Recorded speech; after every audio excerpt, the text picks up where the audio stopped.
राज्यात एकीकडे विकास कामांची कोट्यावधींची बिलं थकीत आहेत, त्यामुळे 4 लाख कंत्राटदारांनी आता काम बंद आंदोलनाचा इशाराच दिलाय. विविध विभागातील 4 जुलै 2024 पासून तब्बल 89,000 कोटी रुपये बिलापोटी थकलेत. कंत्राटदार संघटनांनी 5 फेब्रुवारी पासून काम बंदचा इशारा दिलाय. लाडकी बहीण योजनेनं हा फटका बसत असल्याचं बोललं जात आहे.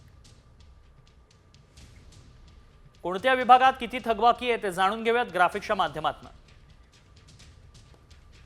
सार्वजनिक बांधकाम विभाग 46,000 कोटी रुपये थकबाकी आहे. जलजीवन विभाग 18,000 कोटी. जलसंधारण विभाग 19,700 कोटी. नगरविकास विभाग 1,700 कोटी. ग्रामविकास विभाग 8,600 कोटी. दरम्यान याच संदर्भात मंत्री संजय शिरसाट यांनी काय स्पष्टीकरण दिलंय तेही पाहूया.